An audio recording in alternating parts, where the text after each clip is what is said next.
જીનું 6 કિલોનું washing machine છે. આપણે પહેલાં પાવર ઓન કરવાનો. પાવર ઓન કર્યા બાદ રેગ્યુલર યુઝ કરો તો સ્ટાર્ટ દબાવવાનું.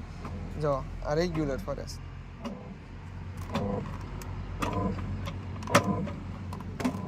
અને તમે બીજી એક પ્રોગ્રામને યુઝ કરવું હોય તો અહીંથી આપણે મોડ ચેન્જ કરીએ. બીજો ફ્યુઝ, જીન્સ, ડ્રમ ક્લીન, રેન સ્પિન, સાયલેન્ટ, અહીંથી આપણે ફ્યુજી મોડ બધું ચેન્જ થાય. આ તમારે આવશે ખાલી સ્પિનનો પ્રોગ્રામ કરવા માટે.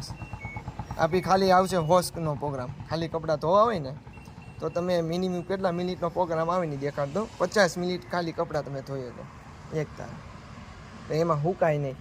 આ એ રીતનો પ્રોગ્રામ હોય. ખાલી રેન્જ સ્પિન ડોળ કાઢવો હોય, આ તમારે રેન્જ સ્પિન દબાય ને એ 2 વાર દબીને સ્ટાર્ટ કરી નાખવાનું, એટલે ડોળ કાઢવાનો પ્રોગ્રામ શરૂ થઈ ગયો. પછી તમારે વોટર સપ્લાય, આપણે વોટર લેવલ આપણે શરૂ મશીનમાં ચેક ચેન્જ કરીએ, એમાં જ કાંઈ નવીન છે નહીં. બીજું તો આમાં 2 કનેક્શન આપ્યા છે આપણને. એમાં હોટનો જે કનેક્શન છે ને, હોટનો કનેક્શન એમાં આ નળ છે. એમાં તો તમે ગરમ પાણીનું સોલાર હોય ત્યાં ગીઝરનું કનેક્શન આપ્યું હોય તો કામનું, નકર નહીં. અને નકર તમારે કોલ્ડમાં જ રાખવાનો. તો આ કોલ્ડમાં આવી ગયું. આમાં બીજું કાંઈ આવતું છે નહીં, પૂરો આખો પ્રોગ્રામ. અને રેગ્યુલર યુઝ કરવું હોય તો પાવર ઓન કરીને સ્ટાર્ટ દબાવવાનું, બીજું કાંઈ કરવાનું નહીં, એટલે મશીન થઈ જાય શરૂ.